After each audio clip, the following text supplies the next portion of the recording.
I'll swap over into this one. Alright. Has requested a PVE interview with one of the top, actually not one of the top, but the top PVE player in Korea. That is if the top was measured by the rank 1 title. Anyways, I had the opportunity to interview Jiudau, who is the top dog in Korea when it comes to titles, content, and even whaling. Today you're going to hear all the important questions regarding I guess the whaling is true.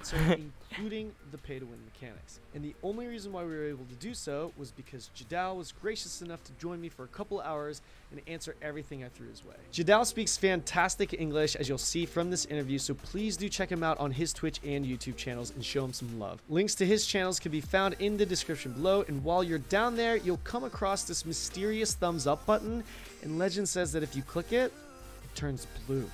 As for me, I'm streaming 5 days a week on Twitch, and I would really top PVE player for real. There is a lot of players that are really good in like PVE. I don't think he's like the #1 PVE player, like the best PVE player, because there is a lot of like really good people as well in the like players, right? But in terms of like maybe like the amount of like characters he has at max eye level, which comes from the whale. Maybe he is one of the maybe he's like the top one. Doesn't mean it's bad or anything. Not really. He just basically have played like some of the classes at the max item level. Not that it makes any difference in my opinion, but yeah. This channel here, as I'll be continuing to focus on Lost Ark content. And finally, please keep in mind that what you're about to hear is all a single player's personal thoughts and opinions. I can tell you right now that there will be, for sure, some differing opinions on this. Don't throw any shade at Jiudau. If you disagree with anything he says, just remember, guys, I was the one that sought him out for the information. So without further ado, let's begin. Hello? Hello? 안녕하세요. 안녕하세요. 안녕하세요. Okay, so Jiudau, nice to meet you. Nice to meet you. English is all right? English is okay? It's okay. Okay, cool. So, a little bit, you know, some quick info on Jiudau. Personally, I've always been more of a PvP guy, but I'm really excited to actually do the PvE in this game. From my understanding, you are an endgame player. You're one of the top raiders in KR. You've experienced and completed a lot of the content in Korea. You've played a lot of the multiple classes that are already like max geared or close to max gear, and I also heard that you're low-key a pretty big whale when it comes to Lost Ark. Could you kind of introduce yourself and maybe tell us a little bit about yourself? Hello guys. I'm many people call me ranked player, but yeah, I have 19 characters right now, and all of them goes to the end raid.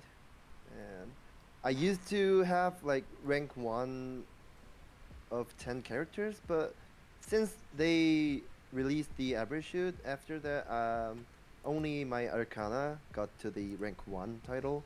Okay.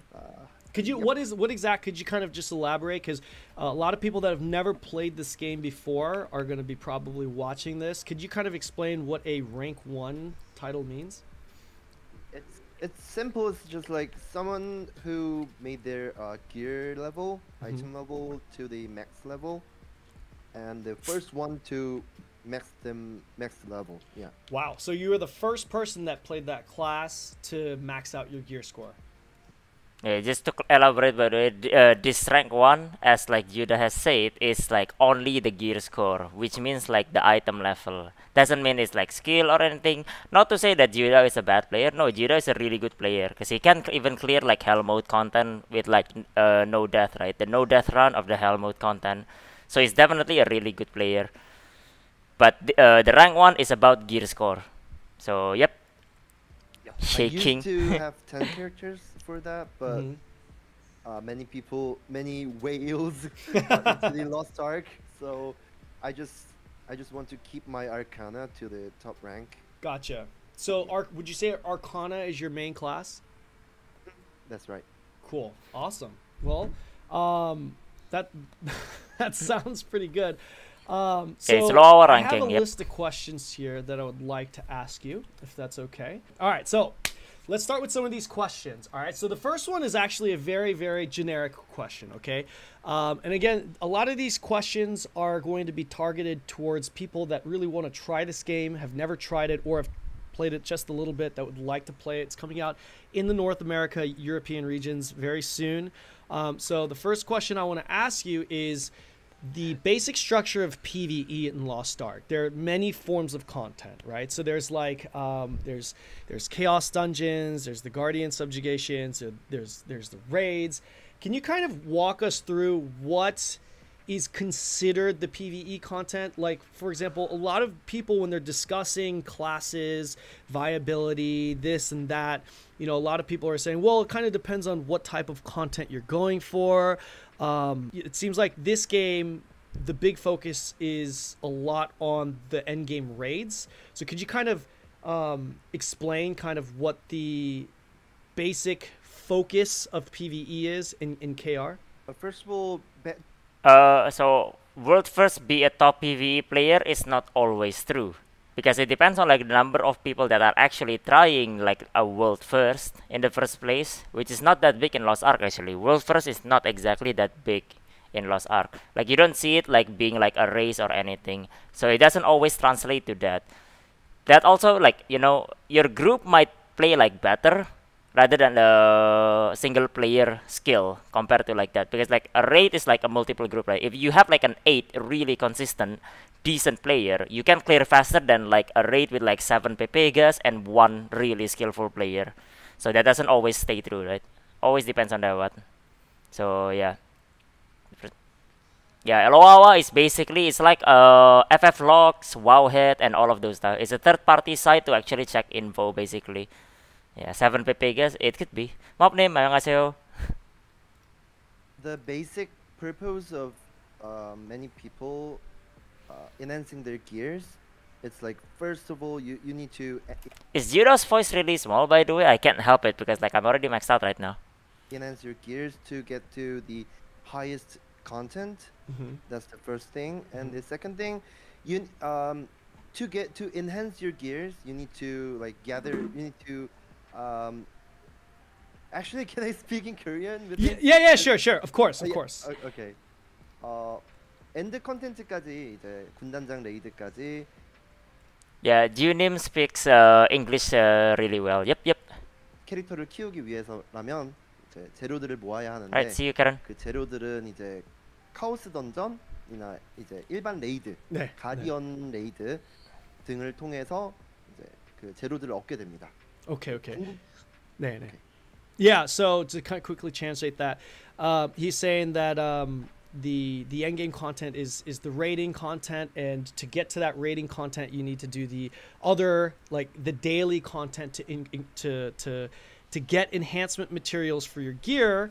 And that content is like your guardian subjugations and your chaos dungeons, and you know, the daily content that we're all aware of.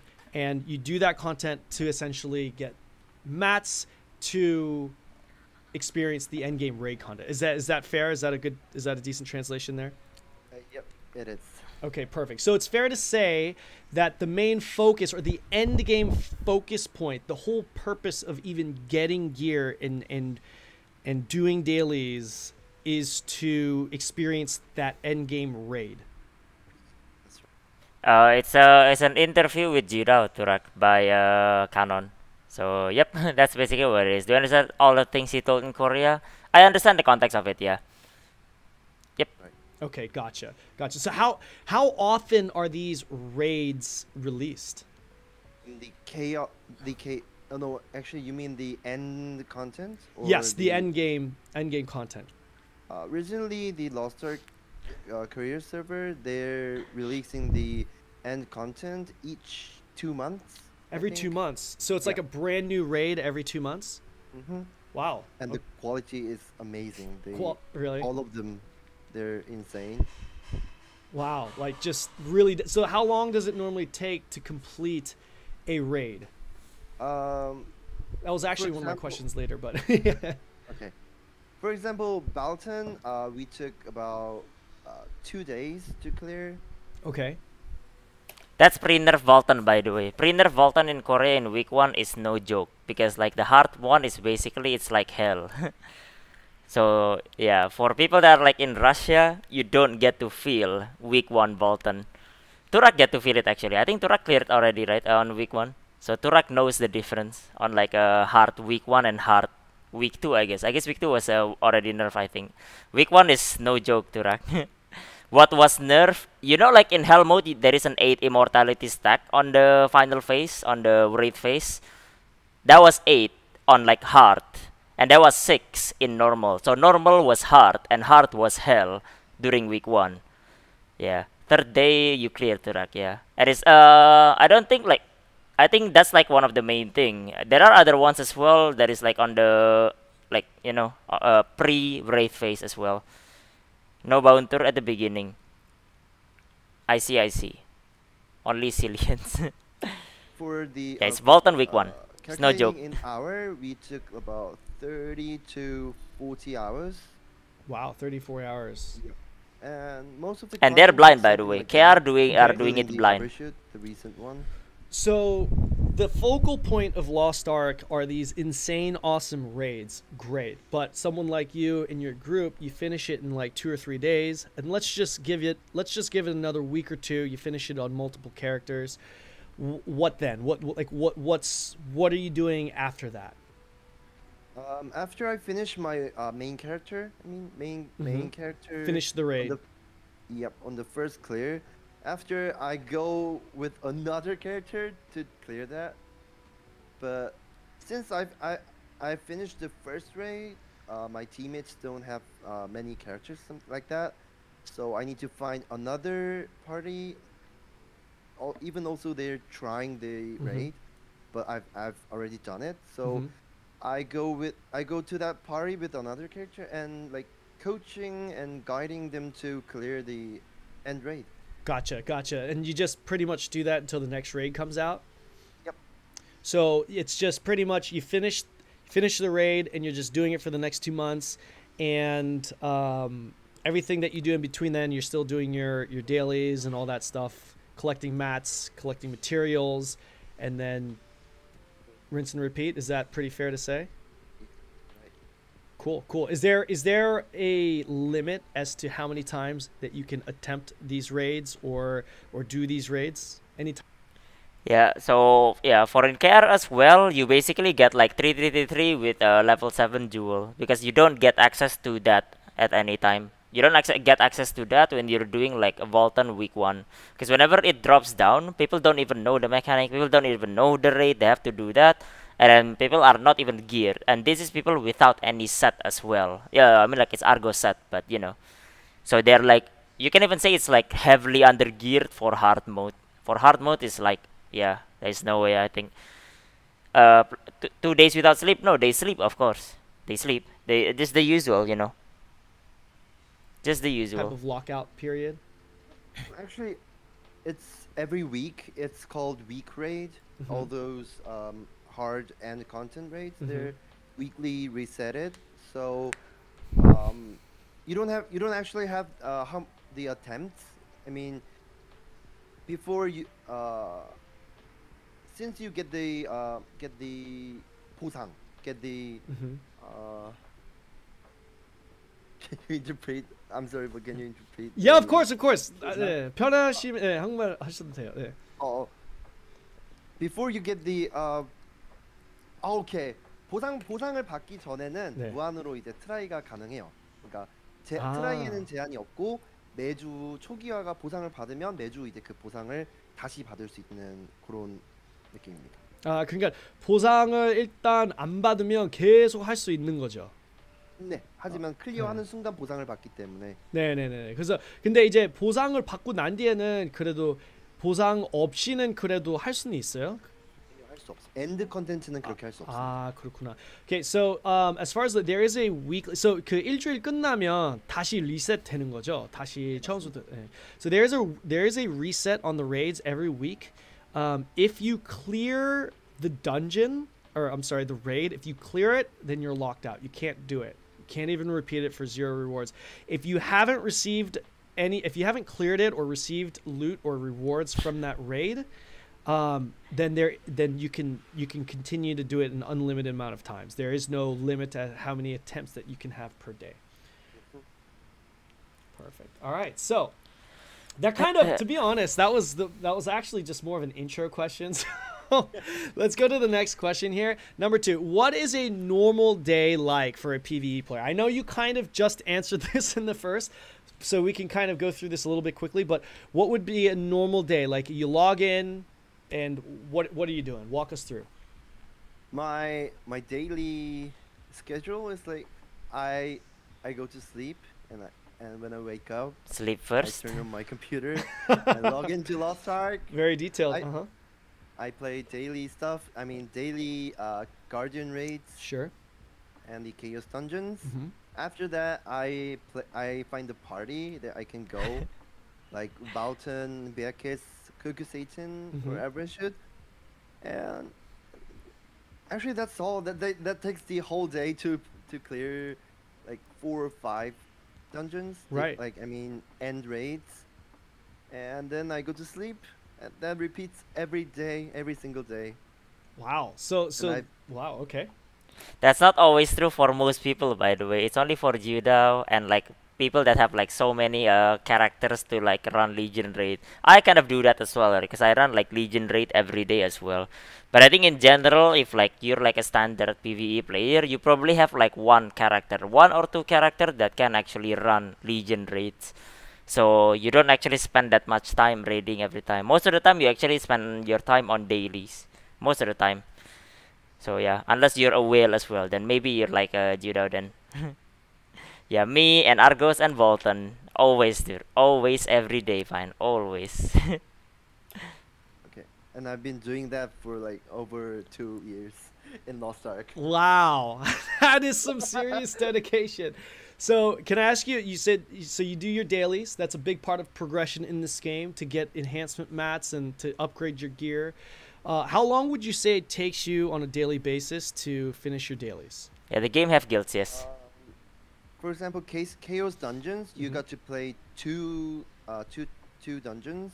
I mean, you have 2 tickets to play the Chaos Dungeons every day per each character. And I have 19 characters. Oh, one so sec. Actually, I should do this actually. One sec. I should just 1 sec, yeah. Sorry. Let me just log out of this, because there is gonna be maintenance anyway, right? Maintenance. So I don't get to, like, you know, all of those stuff.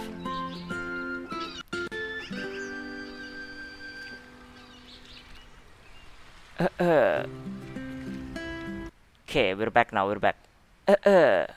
Sorry. Was just logging out because maintenance is happening. So yeah, gonna watch the class video too. Probably yeah. Maybe we'll see. Wait, this game have territorial wars. That's like GVG, but it's not really that big of a deal, to be honest. So yeah, man of culture. 38 times in Chaos Dungeon, and I think it takes over 4 I don't know about hours Russia.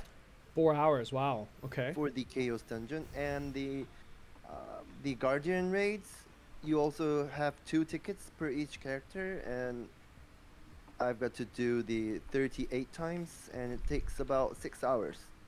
Right. Now, I want to mention this, guys. Remember, this is the guy that was literally rank 1, meaning that he was the highest gear, the first person to reach max gear score across multiple characters.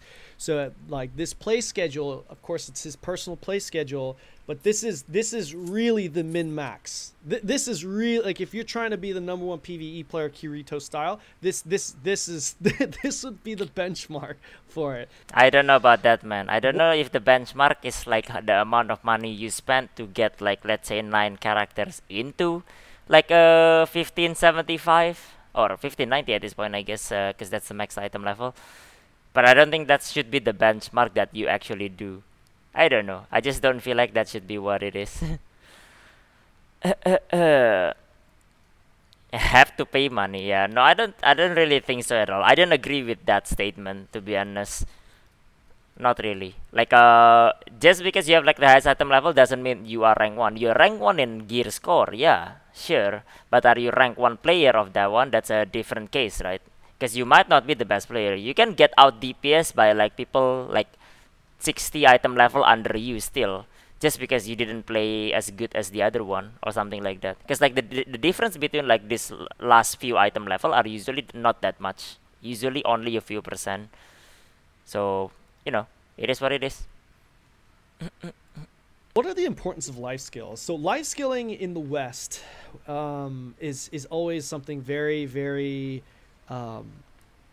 it's a big focal point with a lot of games. A lot of people are very much interested in the life skilling. Can you tell us a little bit about the life skills in this game and how important it is? Is life skills something like fishing, gathering some flowers, something like that? Are you talking about? Yeah, exactly. You have 6 life skills that you can do. Each of them is called. Can I speak in Korean? Of course, absolutely. 식물 채집, 벌목, 네. 채광, 수렵, 낚시 그리고 고고학. 네. Antique. Yeah. There's 6 part of life skills, and each of them you have a level that you can get by doing those stuff, doing those activities, but the purpose of doing the life skill activities is to get the woods, like flowers. They're all need in the your 원정대 영지. Okay. I'm mixing all the. It's okay to mix. It's actually okay to mix because I'll kind of recap. Yeah. 6가지 생활 스킬들이 있는데 네. 각각 스킬마다 이제 레벨이 있고 그 스킬 그 생활을 하면서 얻는 것들에는 여러 가지가 있어요. 뭐 예를 들어서 내실이라고 말할 수 있는 그런 것도 있고, 그리고 이 친구들로 그 원정대 영지에서 재료를 만들 수 있어요. 그러니까 아이템들을 만들 수 있어요. 예를 들어 포션이나 물약, 배틀 아이템 등등을 만들 수 있습니다. 그게 거의 주 목적이고요. 그리고 그 외에 다른 용도로 사용하시는 분들은 많이 본 적은 없는 것 같아요. 보통 이제 게임 내에서 배틀 아이템 수급을 위해서 많이 사용을 하시는 것 같아요.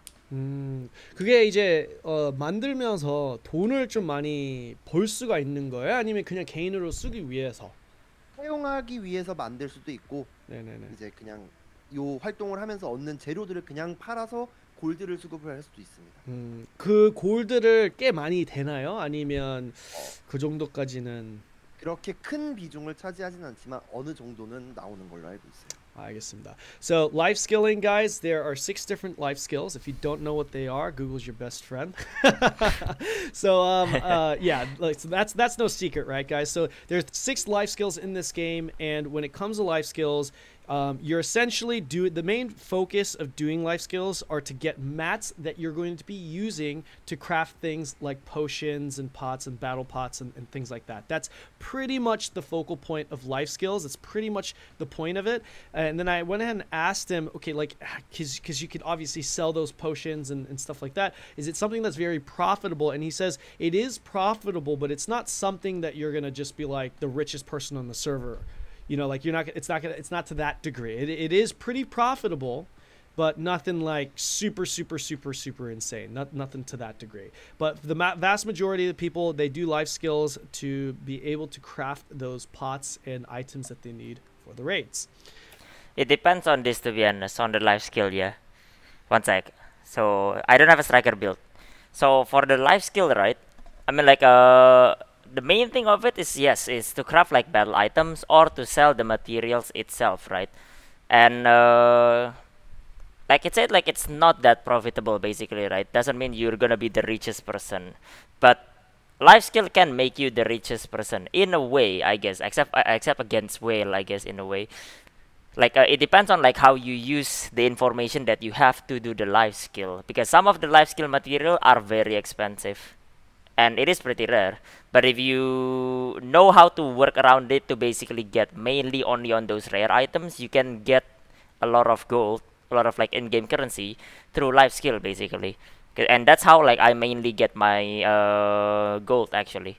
Like aside from like my weekly, how I get like 800,000 right now, most of it come from like a life skill, at least on the older version of it. So yeah, because right now I don't actually have a lot of time to do life skills. Gear when you're in this game, or you can pay to win it. Gear score doesn't tell you anything.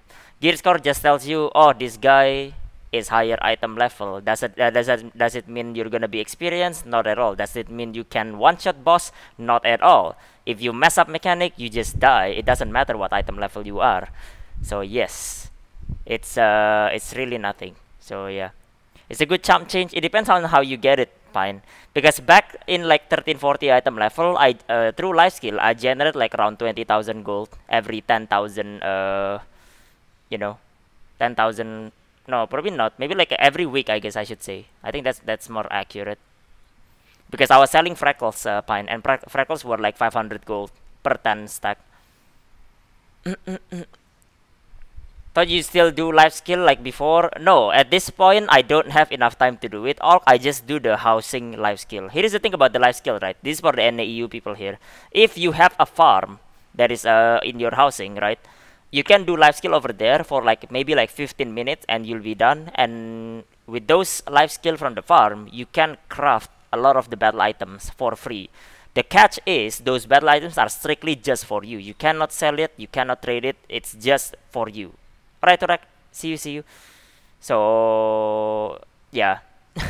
So if NAEU has like the farm and you're not into life skill, at least do the farm one. It doesn't take long at all. But if you want to be profitable, then yeah, you should do it outside. So yep. Reminds me of BDO. Never played BDO with it, so yeah. Is that pretty fair? 저도 만약에 통역을 잘못하면 말씀해 주세요. 아니야, 통역 잘해주고 계시는데 제가 단어가 생각이 잘 안 나서. 네. I was just saying, if I'm mistranslating, please call me out on it. So. Archaeology. All right, so that's fair. Okay, one more thing about, so I kind of want to do / housing, because housing, I've heard that life skilling is directly linked to housing, because a lot of the stuff that you get from life skills, you have to do that through housing. So could you kind of tell us a little bit about housing then? Are they connected? If so, or whether they are or not, can you kind of tell us a little bit about the importance of housing? Excuse me. You don't farm items for you and then sell the outside materials? Not really. You usually do one of them. If you have time to do life skill, you just do fully outside. You don't need to do the farm one. The farm one is actually less profitable, in my opinion. Yeah, the way you get like materials, you get much more by like doing it outside. Farm also has a limited amount of nodes, so you don't even like eat everything in the housing every day. So yeah, so you mainly use it outside. And the farm is in the housing as well, by the way. So the housing thing is basically what is directly related to it. The housing is where you craft all of your stuff. The farm is over there as well. So it's directly related to it. To do the crafting, you need to do research on your housing. To do the housing research, you need to do some life skill outside. You need iron ores and logs. And this will be like the two items that will be very expensive at the start of NAEU, because everyone is gonna need this, the logs and the irons. So for those of you in NAEU that's gonna play at the start, logs and iron ores would be the first thing you try to get and sell it as fast as possible, because that should be high in price. So yep. Recently, if you're lucky, yeah, that never happens to me. Actually, the housing is for the design of your house. I mean the house.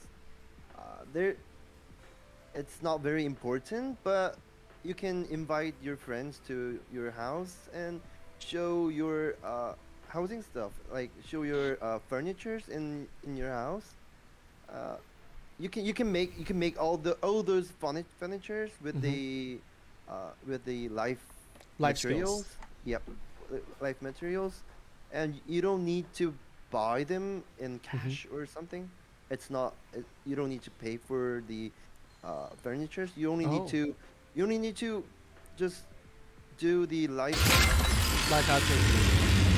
Gotcha. So housing is not pay to win, and you to upgrade and flex on your. Choy, thank you for the rate, man. 41 viewers. I feel like that would be loud. Sorry, dude. Sorry, because I was like having like a high volume on the thing. Sorry, cast. Sorry. But yeah, welcome everyone. Welcome. My ears.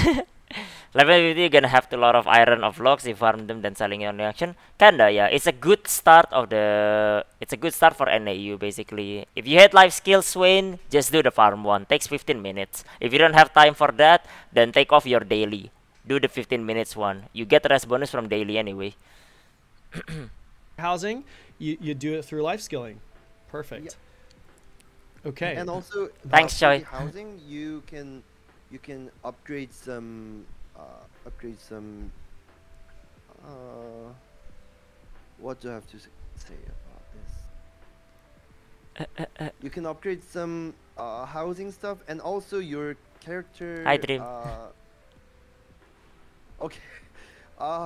이게 네, 그 영지에서 그 업그레이드를 할 수가 있어요. 업그레이드 할 수가 있는데 you can 네네. upgrade some stuff in your house, and it's related to your character enhancement speed, and character enhancement materials get lesser by upgrading this stuff.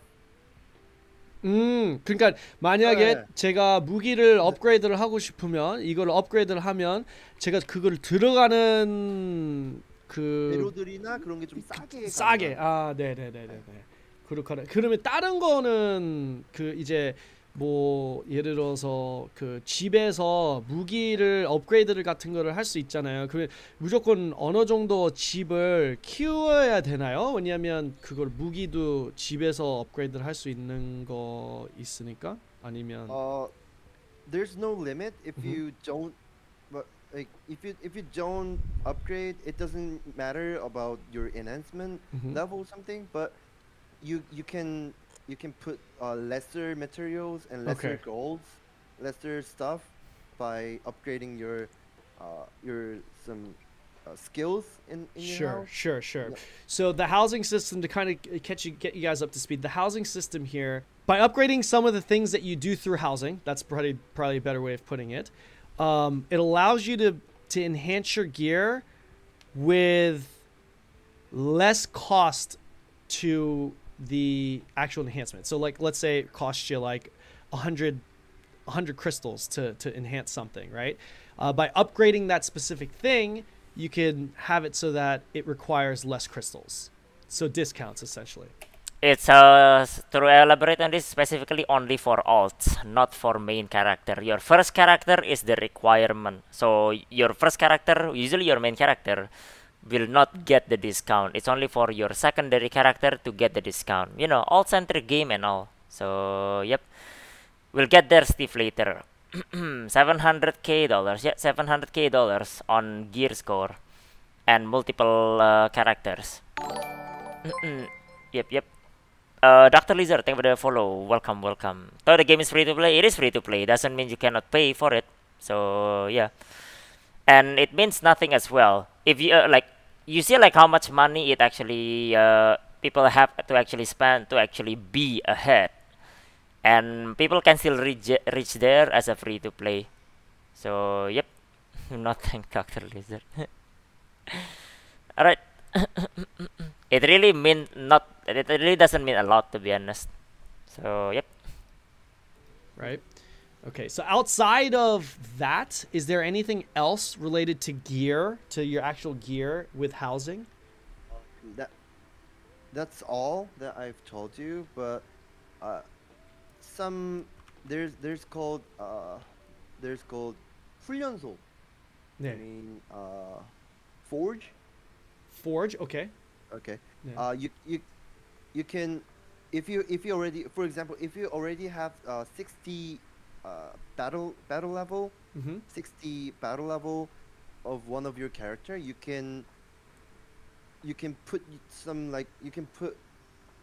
some ingredients to get other character to level 59, Oh. So you don't need to play all of your characters 50 to 60. Oh, You can okay. just put him in the forge or like barrack, and you just leave him all day, like a week or some day. Okay. Do you have to be online? Not online. You don't can have just log off. Wow. Okay. Wow. That's really cool. Yeah. It gets the level to 59. So. Oh, that's awesome. Wow. Yeah, there's some systems like that. Fantastic. All right. So I think we're good. I think we're good with that. Next. So to elaborate on that again, basically it's a alt leveling on the housing. So basically you can put your alts on like the housing to basically gain like battle level, like the level of the character itself, because the character has different level, right? But it cannot overtake your main's level. So for those of you that like are playing alts, you can level your alts without actually even playing it that much, because you can just put it on the housing. Don't know if that's gonna be in an AU, but we will see. So yep. 12 plus character over 1540, about 100 close to max level. The game gives you materials and to progress 1. Yeah, there is not really any benefit unless you wanna have like all of your character all the way out there, like at the highest item level. But you're gonna spend a lot of money. Now the good thing is for in KR, they kind of like the developer kind of return it back to the free-to-play player. So the free-to-play is actually like having a good time. But if you're in Russia, I don't know where that money goes to from the whales. So yep, takes him a week to finish his alts with raids. Screw that. What do you mean, Pine? I do that though. Are you telling me like screw me? Is that what it is, man? Can you play Diablos while they are in training? You can. Yeah, you can. You can. Doesn't mean like you cannot touch it or anything. You can. It's just basically a passive XP gain on like whichever alt you put over there. So yeah, that's basically what it is. Spend money to get things easy. It depends on the people, Takeuchi. Maybe it's not fun for you, but if it's fun for other people, then it's fine for them to spend, right? I mean, like, what does it have to do with you, right? So yep. Yeah, it doesn't account too much. Exactly. Can I have alts to just farm for me? No. I mean, it's just for level. It's not for farming. Farming is a different question. And sorry, I'll try to speed through this as fast as possible. So there are mechanics that are unique to Lost Ark, such as destruction and impairment mechanics with boss fights. Can you kind of explain how these mechanics work? And are there any other mechanic that's unique to Lost Ark? Actually, Lost Ark was my first RPG game. Okay. Oh, interesting. So I didn't know that Jiunim's first RPG is actually Lost Ark. That all I know, like, for example, destruction, it means page, right? Yes. Yeah. The destruction to kill the boss, you need to do several things to get him. Like, for example, destruction. When you go to the turtle raid, it's called like Kungelanium. And to get the turtle, you got to destruct his back shield to put more damage on him. Sure. Yeah. It goes like that, but simply for the destruction, you need to take the bomb, the destruction bomb, to destruct the boss. Okay. And for the impairment, I know that destruction and impairment got the same thing. Yeah, impairment is like slicing stuff. I know, like slicing the boss's wings or something. In Korea, after the season 2, they included the destruction and impairment as the same thing. Oh, okay. So, yeah, simply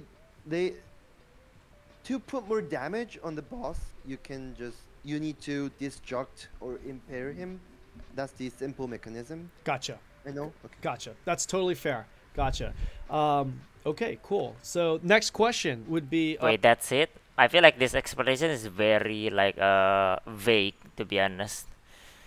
Let me let me elaborate on this one. I think it's much easier if I do this actually. Rockstar very clear game. It can be as grindy as you want it to be. So yeah, it's as grindy as you make it. Exactly. You can make it casual game, you know, 30 minutes, 1 hour playing a day, and you'll be fine. You can make it 8 hours a day, and you'll be fine as well. It's just difference is like how much progression you will actually get. Because if you play like 8 hours a day, obviously you'll get more progression than someone that plays 1 hour a day. So yeah. So yeah, unique to Lost Ark, destruction, impairment. There is like counter mechanics and all of those stuff. I explain this a lot on my stream because people keep asking me as well, right? So for example, like destruction, right? Some of the bosses in the game has like a destructible part. For those of you that plays like, let's say, Monster Hunter, it's like part breaking or, you know, other stuff like that. So for example, one of the example that was shown earlier was Kungulanium, the ice turtle. The ice turtle takes like about 80-90% damage reduction until you break the shell, right? So you need skills that have destruction properties, destruction grenade to actually like stack up, right? Each of these skill has like certain stacks whenever you do it. Once you reach certain stack, you will meet the destruction requirement and you will break the part. Some other ones, like for example Nakrasina, right? Nakrasina has like a tail that basically like electrifies the boss, right? Once you knock down the boss, you can break the tail. If you break the tail, it will prevent the boss from paralyzing you and using certain mechanics that is based around paralysis basically. So it's really good to use destruction on all of those like specific bosses. So yeah, impairment is another thing. Impairment is basically like, it's like knockdown, right? It's basically knockdown. Usually when the boss is there, you can knock it down over time after like you do like enough damage or stuff like that, and then the boss suddenly gets knocked down. It's because you meet the impairment, you deplete the impairment bar, if that makes sense, right? But some bosses have like some mechanics that has like specifically requires you to impair it. Usually it's a yellow bar under the boss, right?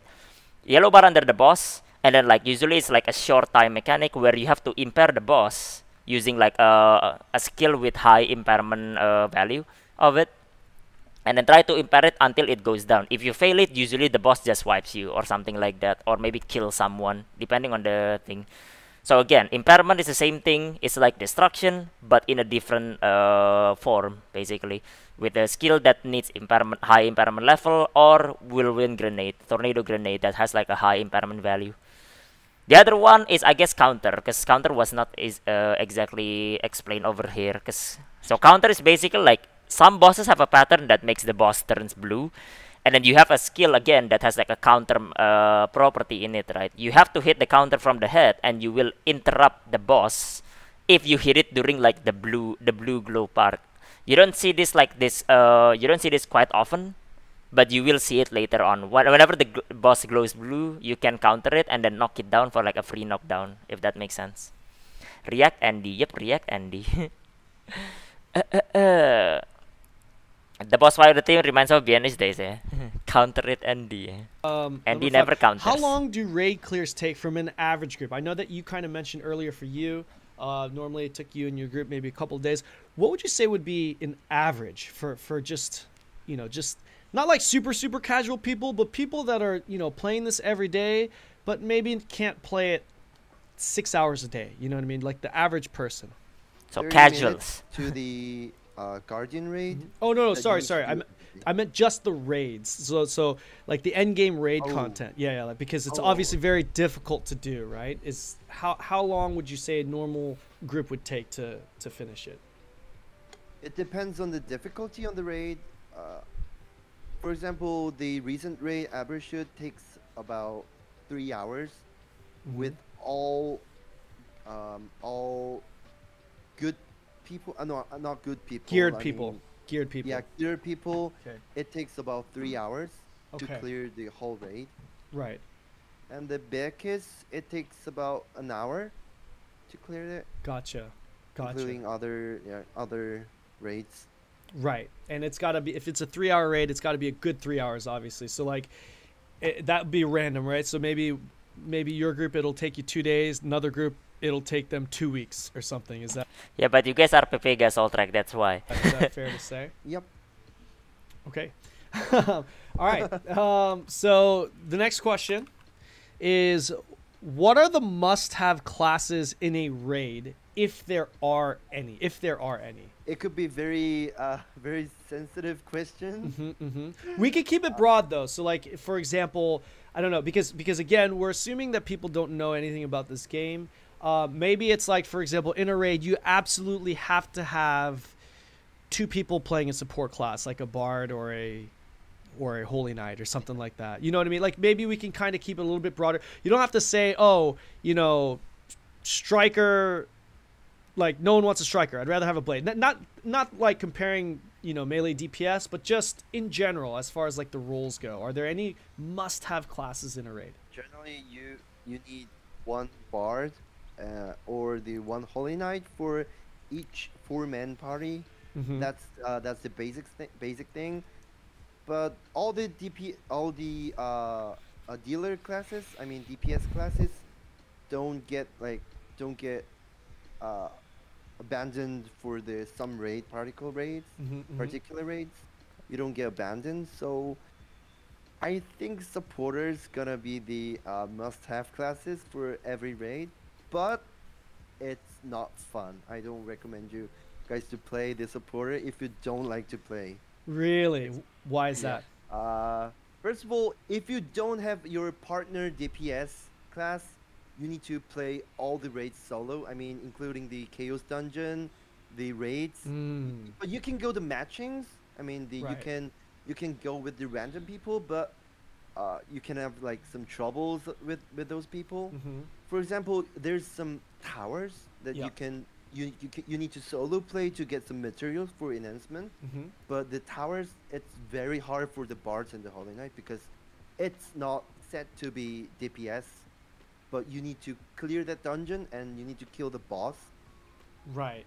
So it's not so much. So you don't recommend people playing support, not so much because it's very difficult to play support in the raid, not so much that, but you don't recommend it because getting geared and the shit that you need to do on a daily basis and the solo stuff that you need to do is very difficult.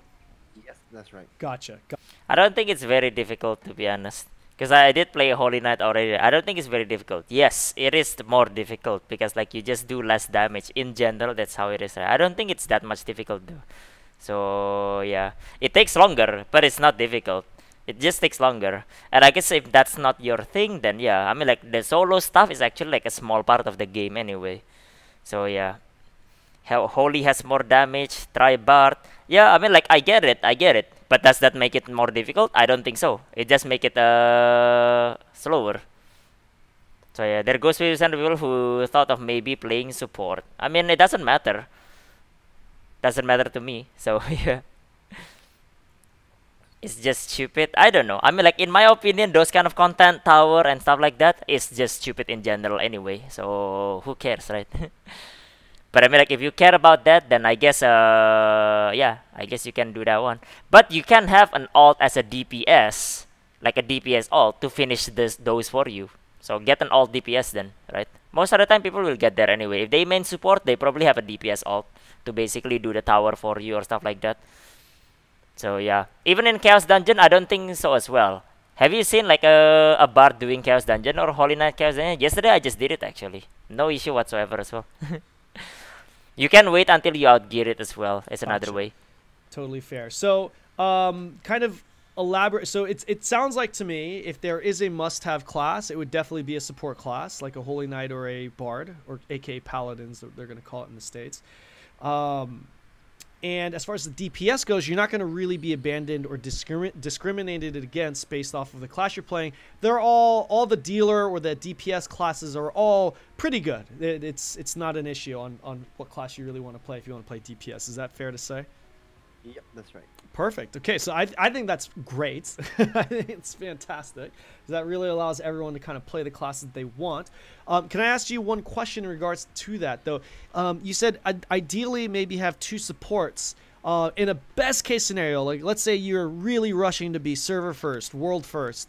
Would you want to run with a Bard and a Holy Knight, or would you rather have 2 Bards, or would you rather have 2 Holy Knights, or would you like rather have 3 supports? Like if you were rushing for serve first, what support composition would you actually have for your raid? World Or does that depend on the actual boss itself? When I play Arcana, I don't really mind about how many supporters, because the synergy of the buffs that supports give to the DPS, it doesn't stacks.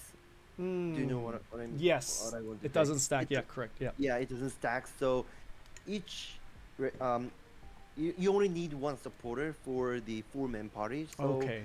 yeah, the other DPS having other synergies would be better to take rather than 3 supporters. Gotcha. So if you have a party of 4, and someone's playing a Holy Knight in that party, if you are also another Holy Knight or a Bard, then you probably won't be able to get into that group? Yes. Okay, gotcha. All right, perfect. All right. Okay, that's not the right way to explain it. No, that's not the right way to explain it. Pastor, what's up, man? So basically, generally you want a support. This is not necessary at all, but generally you want a support on each party. And in the raid, usually with an 8-man raid, there is 2 4-man party. So you want 2 supports, usually, right? Generally. And the way he explained it is like, if there is already a Holy Knight, you don't want another Holy Knight. That's not always the case. You can get 2 Holy Knights, just put them on a different party, because they buff the party anyway, like each party. They don't buff the other party, but they buff their own party. So you can, if like let's say there is a Holy Knight in the party and you want to join as a Holy Knight, you can still get in just on the other party. If there is like already a Holy Knight and a Bard, if there is already a 2 support in the party, then yeah, probably you're not getting in. So yep, I don't know some of the explanations here. I mean, like you can see like Kanon is not really like that big into the PvE yet. So yeah, really love Zerka, but we're really going to have discrimination for dungeon because you might play a DPS class. But we don't have any discrimination at all though. So yeah. Yeah, it was kind of confusing. Oh, it was just confusing. I'm just elaborating on it. I think like well, I don't know about Kanon. I know like Jiudau understand what he meant, right? But maybe Kanon didn't understand it. So I'm just like translating here right now. Let's go to the next question here. Are there classes that clearly perform better at their respective roles than others? If so, which? So I feel like we can almost skip that question because that was kind of asked. It was kind of like the same question. As to kind of elaborate, and you could just agree with me if this is true. All the DPS classes, if they're all performing relatively close to each other. I'm sure you can min-max and really figure out who's performing better, but at the end of the day, they're so close that you're really not going to not be able to find a group because of the class that you're playing. And as far as support goes, it's going to be either between a Holy Knight / Paladin, as they call it in the States, or in the West rather, and Bard. Those are the 2 true support classes. So we'll have, in a party of 4, you'll have 1 spot go to the support, either a Bard or a Holy Knight, and the other, and both, and it doesn't matter which of the 2, and the other DPS classes, it'll just be whoever. Is that fair to say? Is that right? Yes, it's right. Perfect. All right, so let's go to... Except for Lance Master in equalized content. That's kind of like busted right now. So yeah. Warlord is more DPS than a support, I suppose. Yes, Warlord is kind of a flex. It does the comparable DPS to DPS, but it also provides like support, not as much as the support classes. People still prefer an actual support compared to like a warlord, basically, if that makes sense. Like if there is a warlord and a support applying at the same time, you need a support, you kind of take the support instead of the warlord instead. But good group that doesn't really feel like they need a support, they would take a warlord if they don't have a support as the last spot, basically. You can take a warlord for that. If there is already a support and there is 1 DPS slot, warlord can still be taken over there because it still does good enough damage to compare to like another DPS. That's basically warlord is a flex, basically, or a fraud, you can call it, whichever. A fraud. So is there a player that's about classes as KR is? They can be toxic swines. We will see. Not that I will ever care, because I will probably lead the raids on my own anyway. So yeah. Lance Master sucks as DPS? What do you mean? No, Lance is like OP right now in equalized content. In equalized, specifically in equalized. The rest of the content, they are fine. But during like this equalized, there is like part of the Lance where it makes it really strong. So yeah, that's basically what it is. They still have unique disrupt for some bosses. They do. They do have like a provoke, which only works on usually Guardian raids and Abyss dungeons. They don't really work in the Legion raids, but it's still there. That extra utility is there. So yeah. How do you get that from this? In my opinion, Helm. Sorry. Who is second to Lance in Equalize? No one, because the rest is like pretty good, to be honest. The rest like pretty good. The rest is like pretty balanced, except Lance in Equalize. Mainly because of their level 1 tripod is really good. So yeah. Probably Hokage, probably. Need to know like about like region block. So yep. Next question. Are classes locked into a quote-unquote meta build, or is build diversity a thing? There's some classes that are locked into like meta build, but most of the class have the actually, before I say that, there's two engravings that you can give to each classes, but you only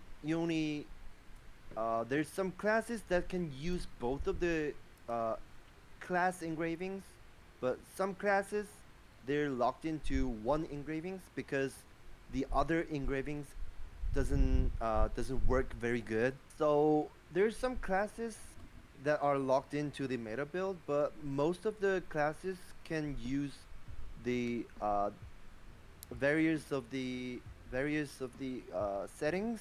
I mean, for example, my Arcana is using the Hwanghu.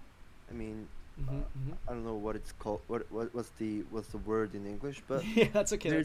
There's one class engravings that are in the meta, but the other class engravings you can use it, but it has like 10% lesser DPS than the first one.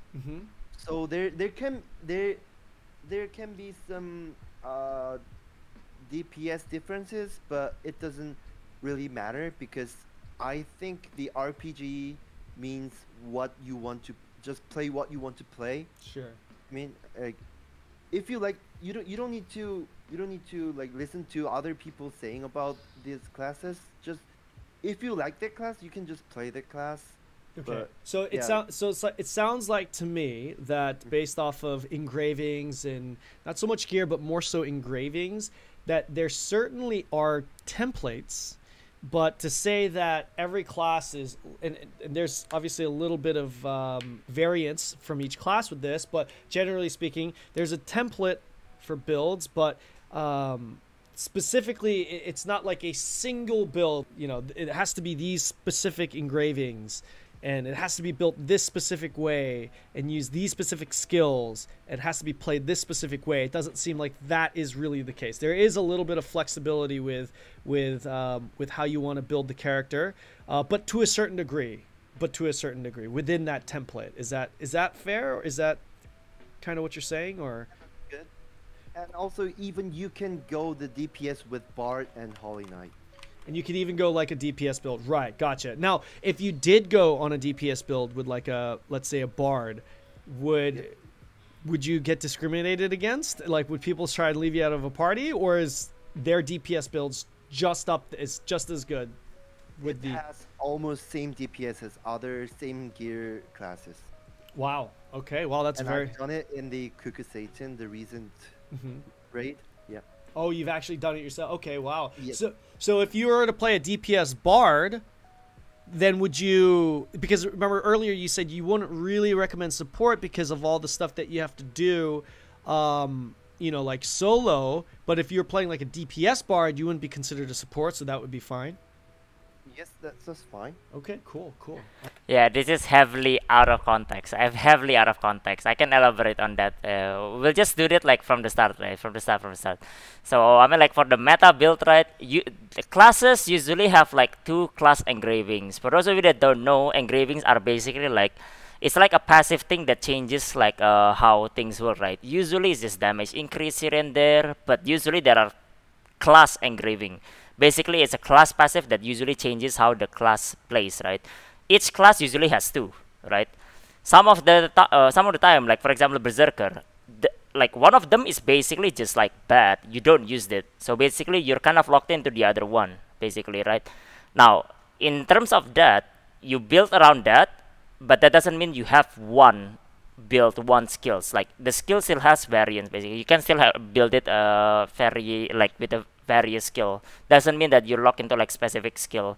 But there are like some classes that have like 2 engraving, changes the playstyle of both of them, and it's still like gonna be you know, both of them is gonna be relatively similar damage, and you can pick whichever playstyle picks you like you prefer basically. So yeah, now for the DPS part, this is heavily out of context because like Jiudau is talking about like the current tier in KR, which has an armor set that helps a lot when you play like a DPS, like a support as a DPS basically. You're still wasting potential, by the way. I still think you're wasting potential either way, because like why would you even take like that if that is the case, right?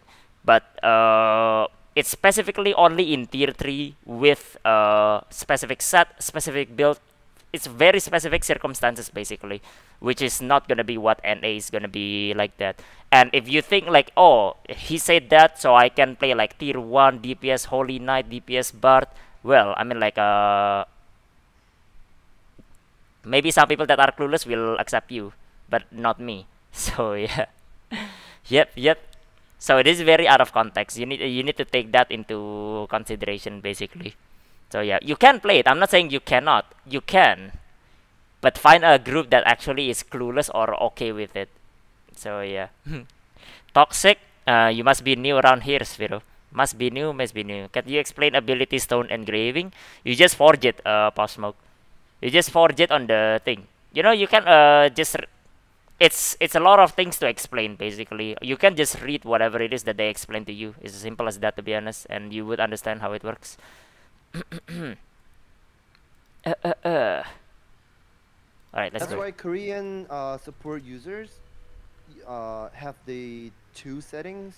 One is DPS and the Oh second yeah, one I need to elaborate as that. When you're going like for a DPS one, you need a different engraving as well, which just means you're shooting yourself in the foot twice because you have to gear it up twice. So yep. is the support Oh yeah, setting. that's true. Oh, So, okay. Yeah, when they solo play, they usually play with the DPS settings, Mm-hmm. and usually when they play the party play, they use the support settings. So you need to make 2 settings for Right. supporters. That's Gotcha. very hard at the first. If it's your first character, it could be a little bit hard. A little to- bit hard to do that, yeah. And I was going to actually ask you that, but that's going to be a question that we're going to eventually get to here. But to kind of move on, buff slash, this was actually a question from Chad. Buff slash debuff synergy for classes. I feel like this was kind of answered already, but indirectly. But buff slash debuff synergy for classes. Now, are there classes that synergize better with other classes based off of things like buffs and debuffs that you can cycle between? Usually people like to go with the crit synergy and the 공격력. 공격력 증가. So attack, so damage buff and crit rate buff.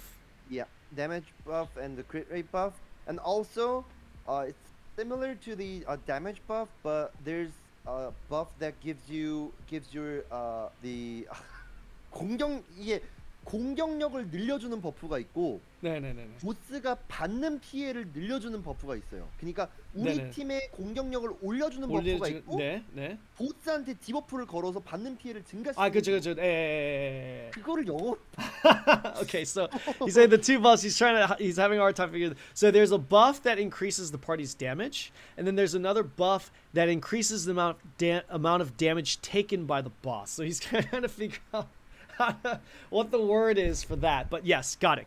Okay. yeah, crit damage, Crit defense damage. destruct, and bad or back or head attack synergy. Okay, so having classes that have these buffs would be good to have. You don't want the same classes to just be carrying the same type of buffs, right? Because buffs and debuffs don't stack. You'd want like a variety of buffs and debuffs. Is that correct? That's right. But even though same classes doesn't stack, but the different classes can stack the synergy. Different classes can. Okay, gotcha. Yes. For Understood. example, Gunslinger has the crit synergy, and the Arcana has the crit synergy, and Devil Hunter has the crit synergy. If those 3 got into the one party, you can get 10%, 10%, 10% each. That's not true. That is not true. Crit synergy, and it equals 30% of the synergy. That's okay, wrong. So it really depends on a buff by buff, class by class situation, pretty much. Yes, that's right. Gotcha. And we're definitely not going to sit and go through all of them. But also these buffs and debuffs are also situational to, to obviously, I'm sure, different bosses and different mechanics of the bosses and stuff like that, right? That doesn't really mind about which buff synergy you want to take for each raid. It doesn't matter. It doesn't matter. You just take every synergies. It's okay for the bosses. Gotcha. All right, next.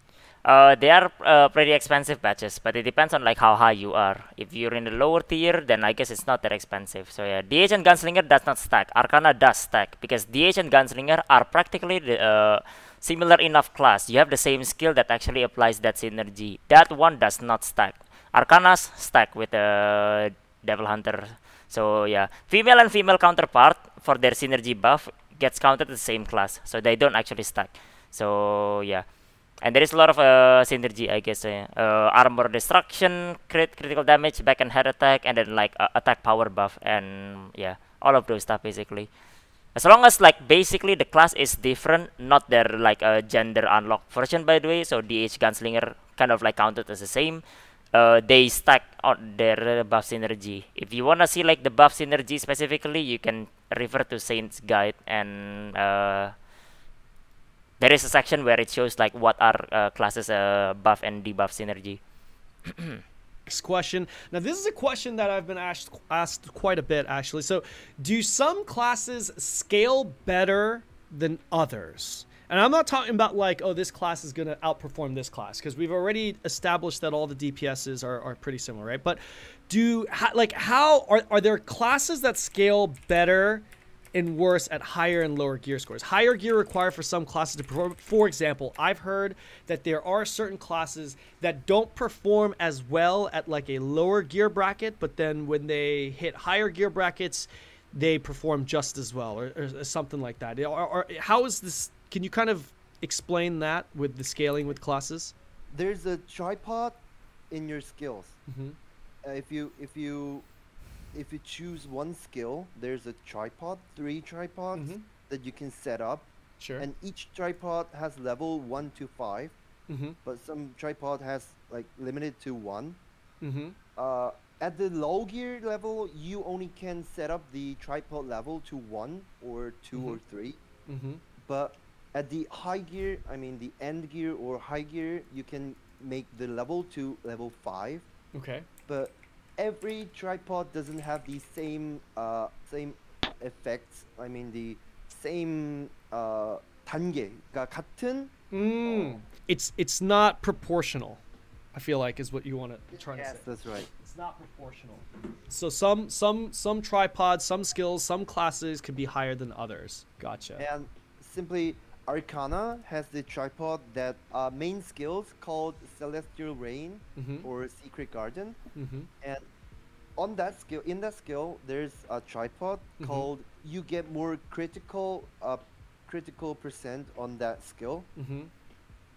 But if it's level 1, you only can get 15%. But if you get level 5, you can get 45% of crit percentage on that skill. So Arcana, it's not good at low gear level, but it gets very high performance on the high gear level. But gotcha. Yeah. Okay, so there are classes that scale a little bit better. So like, Arcana, for example, if they're in tier 1 gear, they're not like, if we judge every class based off of their tier 1 gear, Arcana is going to be performing better relative to the other classes. Yes, I can go to raid without support if you don't suck, Swain. I don't know about you, but I don't mind it at all. So yes, if you don't suck at it, you'll be fine. Yeah, going back to the buff and synergy though, 6% attack considered buff, it's not actually a really good one. It's 6% attack power buff in full uptime basically. You have full uptime on that one. Now, is it a good one? It's a good one. Is it the best one? Not at all, because people prefer a shorter buff with a higher efficiency. There is like, for example, Demonic or like a Berserker that has like a 12% attack buff in a 6-second window, right? That 6-second window is usually enough to put like all of your big damage in, and you coordinate with your party to do it. So those are the one that are like more sought after, or maybe like Lance Master or like Battle Master or Strikers. 18% critical in like around 6 seconds as well, compared to like a Gunslinger's 10% crit for full uptime. People still prefer the shorter version of it, the shorter but more efficient version of it. Doesn't mean that like the full uptime is bad, but preference-wise, at the highest skill level party, they go with it. So yeah, they prefer like the shorter debuff with higher efficiency. So yeah, which is being asked because the gear is not necessary equipment, also secondary stats. What is this? Pretty decent wiki, pretty shit. Upgrade shoot no support party. I wanna see it. I mean, I don't mind it, Swain. But what about the other party? But you know, I mean, like you can be like as stubborn as you want to be. I don't think support is like that, you know, big necessary, because you can still use like, you know, the red potion and everything. I can run Voltan no support. I can run Bekis no support. I've done it so many times. I've pretty sure I can run like the rest without it as well, assuming like everyone is okay with it. But I don't know. Maybe you always need support. Maybe you're the person in my party that always asks for the support. Probably. So yep. Only reason BM has a job. In like a tier 3 gear. Oh, I need to elaborate on this. Actually, this is not finished. Is that correct? That's right. Okay, so there definitely are classes that perform that might not perform better at lower gear scores. Let's say like 1,000 gear score, but then really start picking it up at like 1,400 gear score, whatever that may be. Is that fair to say? Okay. Voltar on Wolf is not really that tough if your party don't suck. Maybe if you swing the party, I guess, then yeah, maybe you'll have like a million laser around you. But if your party don't get hit by Rugar's slashes, you won't get any bleed stack, which means 0 lasers. So it's not tough at all at that point. Basically, Rugar becomes the blue guy. The blue guy doesn't do anything. So yep. Easy to play, support is not needed when you play scout with insane survivability. You do know that, like, yeah, I guess whatever, right? Yeah, I mean, like, it's because I play scout, not because all of my ults that I play with without, like, you know, shield and everything, and still have like everything anyway. Yeah, surely it's because like I play only scout 24/7, not counting my ults. But sure, man, sure. Also easy for him to say after the content is super outdated. Right? That's great, bro. Yeah, it's alright, man. It's okay. I understand that. It's okay. I understand that, like, it's not really that easy. But yep.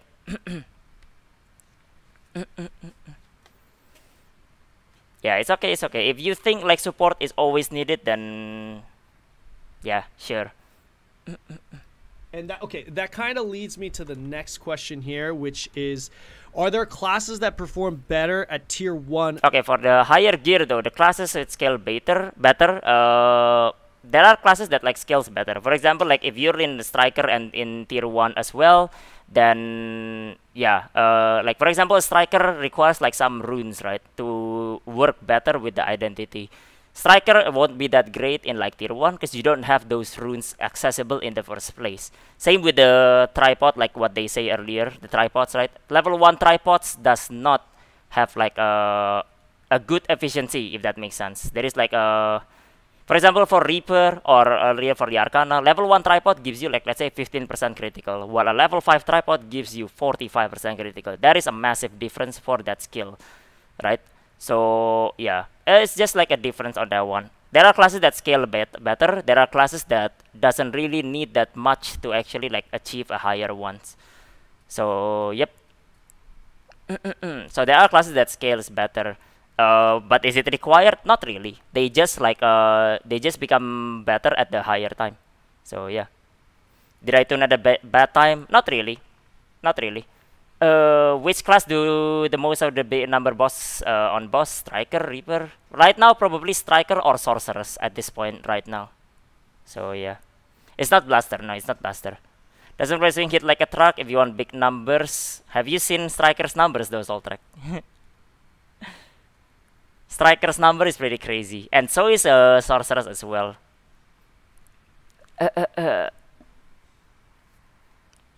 SM Awakening is it's an awakening though. It's not exactly a skill, not necessarily a skill. One sec. I'll be right back. Restroom real quick. Be right back real quick.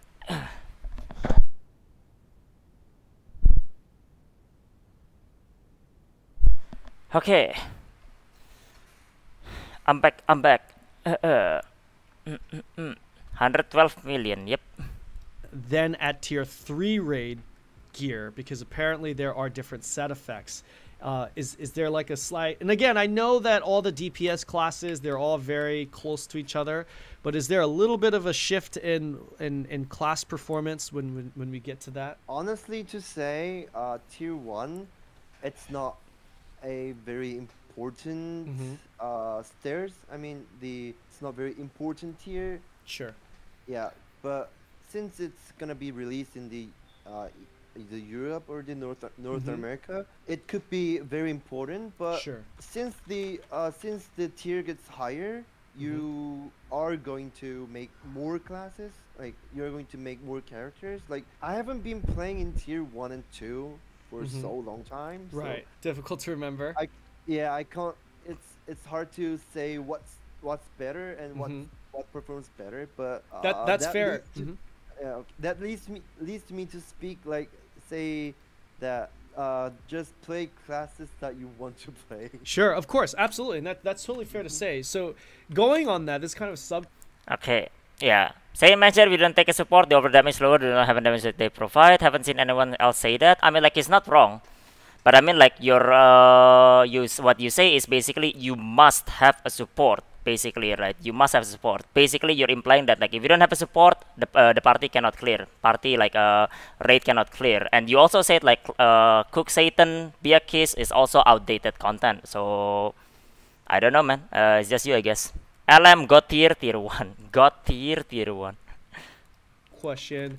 What was the, like, when Korea first launched Lost Ark, excuse me, what was the highest tier gear? Was it tier 1? Was that the end game for a while? Highest tier gear was tier 1. And you only can get up to 545 item level at that point. Yeah, so I think a lot of people are actually starting to wonder, you know, wait, because I think this is season 1 stuff, right? Highest tier gear in KR at launch is season 1. This is not season 2, right? I feel like this is irrelevant right now. North America, when we get it, we have no idea what the tier, what the max gear is going to be. Maybe it's with Korea, maybe they limit us to tier 1, maybe it's tier 2, whatever that may be. So there are people that are concerned with saying with their classes, thinking, you know, hey, you know, I heard my class, you know, doesn't really shine until after, you know, whatever, 1300, 1400 gear score, whatever that may be. Like, do I really, is like, you know, if we're stuck in tier 1 gear for the longest time, should I be thinking about playing a different class? To that, you would say what? What would you say to that? The balancing stuff got very good because of the efforts. It's outdated. You have mastered all the mechanics as to not rely on supportive provider and like your first clearing without supports. We did actually first clear without supports, but yeah, dude, mastered all the mechanic. Content is outdated. It's Wayne's brain at work right there. So, you know, you just like you cleared the raid in like 2-3 weeks already, and then like it just came out 3 weeks ago. Oh, but it's already outdated because you already mastered all the mechanics. They put on the Lost Ark game, and you actually don't really need to worry about which class would be very bad or very good. Okay, let me elaborate on this, Swain. I know you're not here like all the time, but if you know, on our guild clear, we don't have a support at the time. We have one support on one party. The other party doesn't have a support. So yeah, I don't know, man. First clearing without support. Well, I mean, like, we did clear on like one party without support. So for that, gotcha. So balancing, the classes are tight enough. The classes are tight enough when it comes to performance, regardless of scaling. Even though scaling is a thing, the classes are tight enough The balance has always been pretty solid, I guess. With the balance 항상 좀 나쁘진 않았어요, PVE에서는. 요즘 되게 많이 맞춰지고 있어요. 되게 밸런스 조절을 잘 해놔서 거의 다 네네. 낮은 구간에서도 어느 정도 비슷비슷하다고 보시면 돼요. 네. I don't know about like at launch early days of Lost Ark, but especially in recent days the balancing's been really good. So he's really saying don't worry about that. Just play the class that you would like to play. Okay. Next question: how easy is it to someone asked respec about this earlier. or change a build if we're talking about money / investment wise? I have a lot to say about this. Oh, really? Okay. Since they made the DPS room now in Korea, you can have investment on all the engravings for free, all the skills, all the engravings for free. So if you have enough time, you can put your time into the DPS room and check which skill, which engravings is best for you to play about that character. But to change to change your gears, accessories and stuff, you need to spend money. Actually, it could be the game money. It's called gold, but you can just spend gold. But you can pay the cash in the Lost Ark shop to change your money to the gold. Gold. I can say in Korea, if you want to change your build on my level, I mean over 1,400 level, it will cost about more than $100 in USD. Gotcha. Just for the money, yeah. Just if you're gonna do it just by paying. Gotcha. Great answer. What about what if you didn't want to pay? Like how long time-wise do you think it would take if you're trying to farm that money in game? If you play all the daily stuff and the weekly stuff, you can also get the money also by doing the life skills stuff. You can earn golds to change your build, and it will take about 2 weeks for me to change that build without putting my cash, real money to it, just only the game money. Gotcha. 2 weeks right there, totally yeah. fair. So basically for the paying players, it's gonna cost them around 100 bucks. But like for a free-to-play player, it's gonna take you around 2 weeks to do that. So yep. Can say pay to win trash game not worth playing.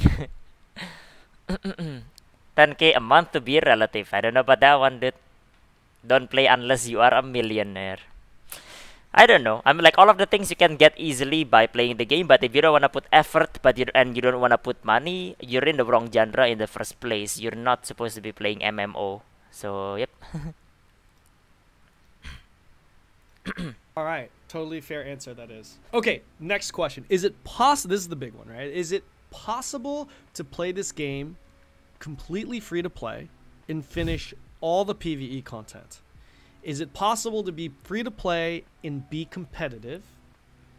And if so, regardless, what would be the best way to progress as a free to play player? Since I've spent about, how much did I spend? Would love to know that actually. Wasn't sure if I could ask you that because I feel like it might be a little personal, but I've heard you've spent quite a bit of money in there. Like I'm just bringing this up because you've brought it up now, and I feel like I have the green light to say something on it. Okay. I've spent about like $700,000 in this game. 8억. 8억 냈어요? 네. Wow. Yeah, $700,000. That's about with it's not even a secret. Like I know that already beforehand. 800,000 USD, but but if you consider the exchange rate, the actual true conversion would be about $730,000. Okay, go ahead. Sorry. I don't recommend you guys to play by paying your real money to this game because it's really a free game to play. It just needs you to spend more time in the game.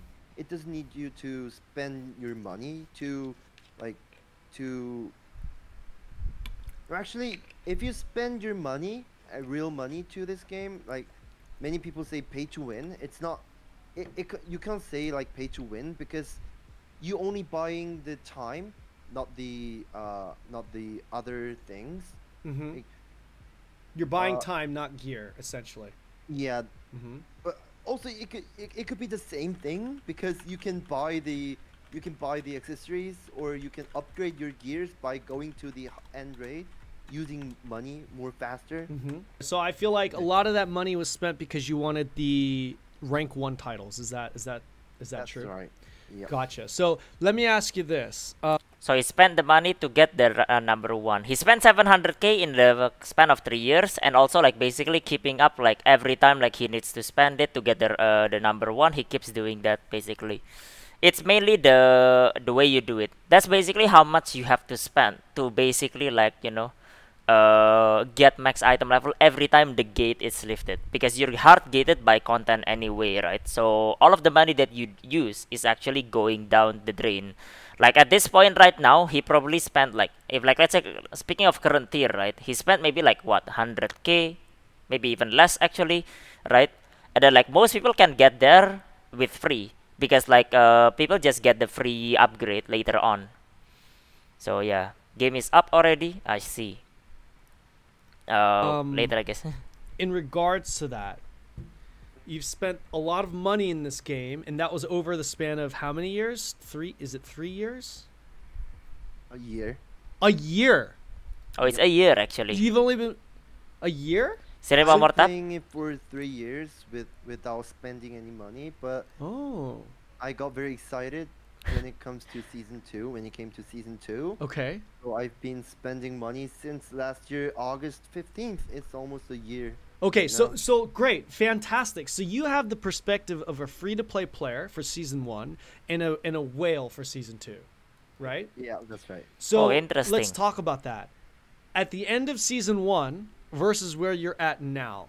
Now I get it. You got the rank 1 titles, fantastic. Forget about that. At the end of season 1, were you, because there's a gear cap, there's a gear score limit in this game, right? Like did you reach that hard cap as a free-to-play player? I reached the rank 1 in Arcana in season 1 also. See, Oh, in season 1 Arcana, also? Okay. Without Season 1 spending free to hardly play. any money. still rank 1. So how much In terms of, like, without gear. spending hardly any money could be like 100 grand to you. So like how much is hardly any money? Okay. Like how much did you spend that season then? And $10,000. 10,000 USD. Okay. So 10,000, so the difference between 10,000 USD in a year versus $700,000, $730,000 in a year, you still achieved the same thing. You still achieved the rank 1 hard cap. Is that true? But there's difference because I have 10 or more characters in rank right now. Mm-hmm. So it just I got to spend more money to get other characters. Other to characters the there. rank. Yeah. Gotcha. But- So, sorry, go ahead. But for only one character, you don't really need to spend that much. It's Okay. Like, yeah, overspending. Gotcha. So you spent a lot more money season 2, significantly more, but that was also going to other characters because you had 10 characters that went rank 1. When it came to season 1, where you spent 10K and still got the rank 1 on your Arcana, were there anyone else? Like, what I'm trying to ask is, if you don't care about that title, is it possible to hit the same gear score and have your character perform at the same level? Like, if I were a free-to-play player and I played 되게 열심히 했어요. 만약에 like I played very, like I just put a lot of effort and I was completely free to play. Am I going to hit the hard cap in gear, and is my character going to be just as strong as your character? Now, your character might have been at that level for forever, but am I going to eventually get there without spending any money before the season's over? Still, I'm on the 1,582 level. Mhm. But if you didn't spend any money, but you played very hard, very a lot of time in Lost Ark, you can still get up to 1,530 or Okay. something like that. But still, there's a gap. There's a but gap. It doesn't matter too much because Gotcha. you can go to the end raid with that. It Gotcha. doesn't matter. Gotcha. So as a free-to-play player, you're still going to be competitive. You're still going to be able to finish all PvE content. But your performance is going to be just a little bit behind those whales. But not like it's not going to it's not going to be like you're doing twice the damage as the other guy, right? As the free-to-play player that's been playing really hard. Not the twice. Like it could be 1 times 5. Maybe 50% 1.5 more? times. Okay. Yeah. Gotcha. But he No. will definitely have enough. Okay. Gotcha. So next question. If you are free to play and you're not like super hardcore into the game, It's way less than okay, 50%. are you going to be able to Way finish less. any of these raids? Yeah, that doesn't make any problem. Really? And to finish this raid. I'm just wondering because you're saying that, okay, you know, even as a free to play player, you can be pretty close to someone that spends, you know, 10,000. So if that's the case, like how much does that free to play player have It's not to play? 50%, Like, does he Eto. need to have like 83 alts like you do, or it can? You only need to play like 5 hours per day. Okay. If you don't want to play more, but 5 hours play will be okay to make your character to end content with the whales. With You the can whales. just go with the whales. It doesn't really matter Gotcha. how you spend. Perfect. Actually spending money, like between free player to the whale player, you can also go the same rate, but the difference between 0 spending money versus like 100K dollar player, there's only the difference is the DPS. Okay. You can just play all same content with the whales. It doesn't care anyhow. It doesn't matter. You can play the same content. Okay, gotcha. It's just the DPS performance. Yeah. Interesting. But I think that's important to know. As far as if you're free to play, I honestly think, because again, guys, let's reiterate, this is for PvE. PvP is perfectly balanced. For PvE, as a free to play player that's playing about 5 hours a day, you will be experiencing and completing the same content that the whales will be. Yeah. Correct. Gotcha. Okay. Yeah, free to play. Okay. DK Real, thank you for the follow, man. Welcome. Wait, there is no update. But yeah, for the thing, like, you know, the difference of it is like not 50%, not 50% at all. It's actually much smaller than that. It was a small update. I didn't see any update at all. But yeah. 20% more damage, 15 to 20 according to Saint One spreadsheet. But you're not even 50 if you're free to play though. I'm a free to play and my weapon is 21 right now. So yeah, it's more like about like how much effort you actually put into it. That also, like he said, like performance is like lower. Not really. Performance is based on player as well. So yeah, I mean like your gear performance will make you like slightly behind, but you can make up that like behind by playing better, basically. And you know, like 15 20 15 like 70 or something like that, it's really usually not that different, because like usually your weapon is the highest item level to begin with, and an armor being like higher item level does barely make any difference as well. So yeah, 1540 to 1590. Well, tell me this thing. Usually people that are 1540, their weapon is already 24 or 25. So they're like 3 to 6% difference in damage. Usually, because people enhance their weapon first, not their armor first, because the armor is like a small gain compared to the weapons.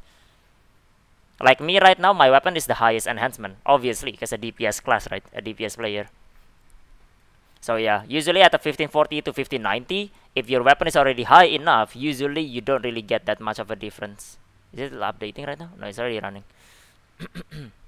So yeah, actually we should start to run our raid real quick. So yeah, is the new weapon 12 equals to 24 on old? No, 25 equals to 19, basically, is the new weapon. So yeah. How many classes do they usually bring out and how often? For NA, it's gonna be a bit. Okay, one sec. We'll continue this later, I guess, because there is a raid scheduled for me on Holy Night. Oh yeah, I was doing something. We good? Okay, we good. We good. All right. Yeah. But All right. So yeah, yesterday I think we left it at around here. Yesterday. So yeah, let's continue today then. And there is one more as well, right? Which is another 20-minute video. the difference between zero spending money versus like uh, 100K dollar player, there's only the difference is the DPS. Okay. You can just play all same content with the whales. It doesn't care anyhow. It doesn't matter. You can play the same content. Okay, gotcha. It's just the DPS performance. Yeah. Interesting. But I think that's important to know. As far as if you're free to play, I honestly think, because again, guys, let's reiterate, this is for PvE. PvP is perfectly balanced. For PvE, as a free to play player that's playing about 5 hours a day, you will be experiencing and completing the same content that the whales will be. Yep. Correct. Gotcha. Okay. Perfect. I think that's a great answer. And of course, I feel like Jiudau of all people will be able to really give us the inside scoop here and give us real information on the discussion of how pay to win this game is. We've just heard it. Okay, so you can kind of go on your own. Okay, actually. Okay, yeah. So I don't know if we finished this yesterday, but basically, like in the thing, right? Jiudau has like the POV of the whale of the whales, let's say, right? Because the one that has like that paid like a lot of money for it, a lot of money for the game, and they still do complete the same content at the same time as well. So yeah, even if you're like free to play or like the paying players, you will still clear the same content anyway, because you guys are content gated anyway to begin with. So there is no really reason to pay, right? Of course, there is difference in DPS. Jiudau did say that as well. There is a difference in DPS, but what people don't understand is that the difference in DPS is actually pretty small. I think like yesterday, when we were discussing it, Jiudau said like 50%. It is not 50%. 50% is like something like let's see, 15 is like 14, 15. It's like more than like almost 200 item, no, not 200, almost like 150 item level difference, and that is like too far. It's like you're comparing like people that are behind and people that are like in the front line doing the raids, right? That's 50% difference, sure.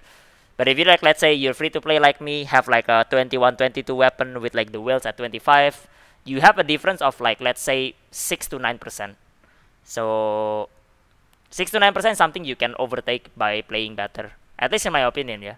I don't like if people think like 6% is like not achievable just because, you know, through skill.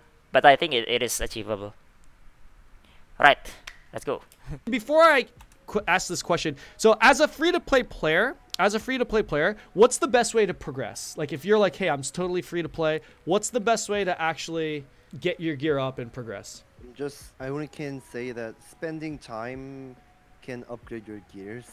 So like I heard it's like just making a bunch of alt characters and just doing it over and over and over and over again. Is that true? Yep, that's right. Gotcha.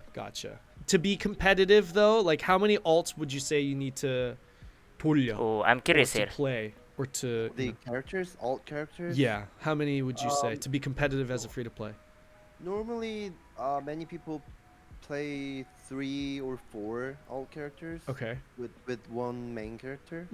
That's all. Gotcha. 3 to 4. The more the better, obviously, though, right? Yeah, so exactly the same, right? I always say it's also like 3 to 4 characters is what I would recommend at minimum. Isn't 3 to 4 way too little to keep up? No, hell no. 3 to 4, you're actually ahead. Hello? No. 1 is too little. 2 is good. You can keep up. 3 to 4, you'll be ahead. Your minimum is like 7? I don't think so. I have 17. Yeah, I have 17 as well. So I guess maybe I don't have anything to say on that. But I mean like 17 is like you're like in the front line with like, let's say like the whales of the whales. That's like 17 characters right there. You know. What I mean is like if you play 3 or 4, Shiro, like for example, but you were behind. Like let's say like Russia already come out with tier 3. You just started playing. 3 to 4 is too little, of course, because like you're way behind in the first place. You need to catch up, right?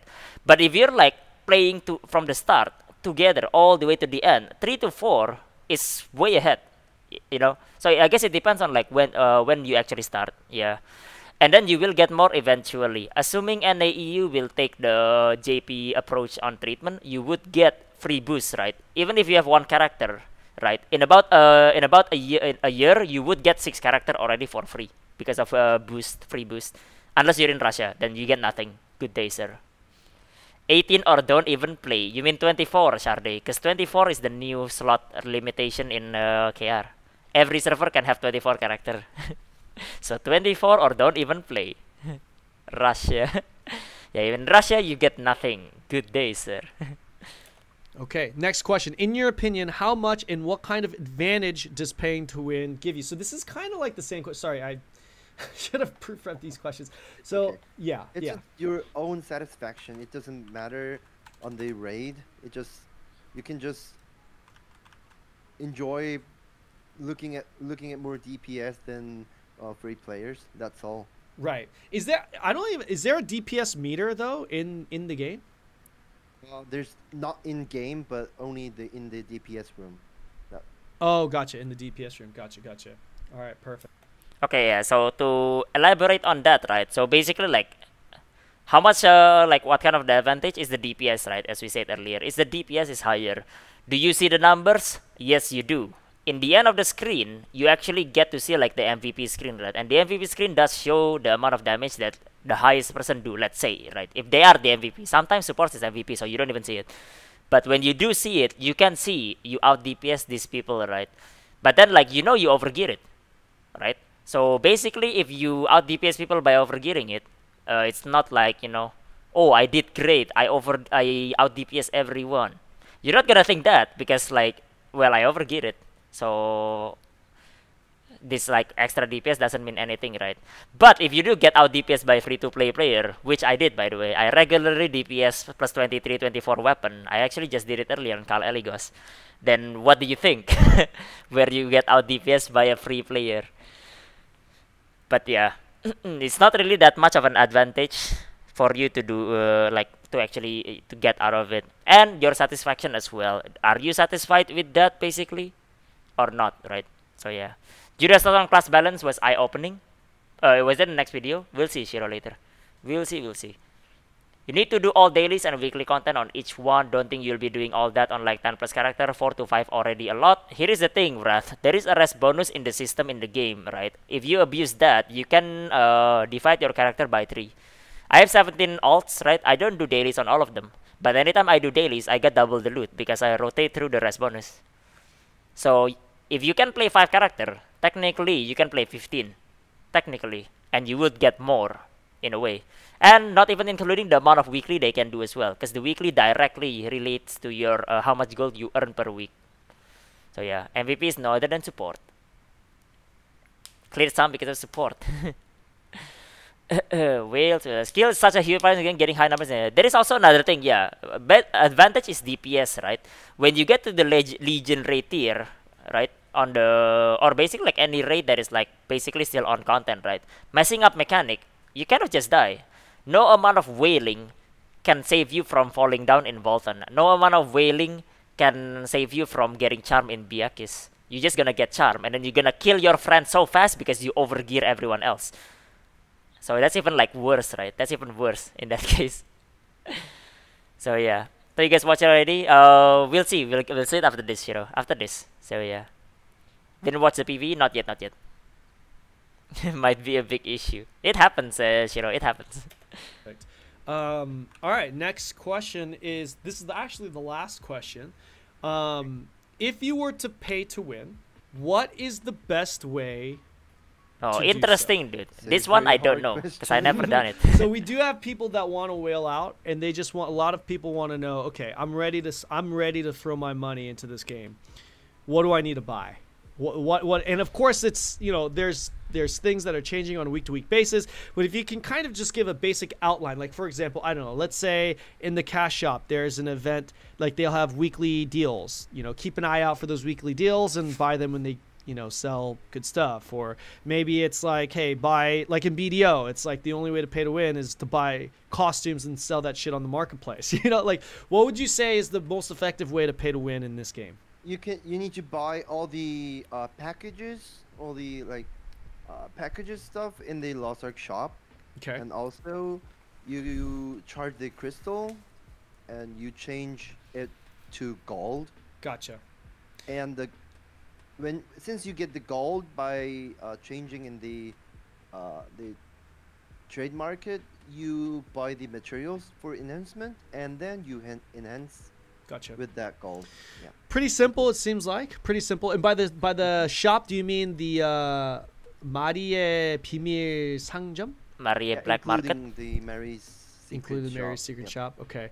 And then sometimes you'll have some packages like this that come out that that might be worth. On your left side. But that's just the how weekly and the monthly stuff. Gotcha. Now, like for you, like just out of curiosity, feel free to not answer this if you don't want to. But like, are you pretty much buying these every week, like max 3 for 3?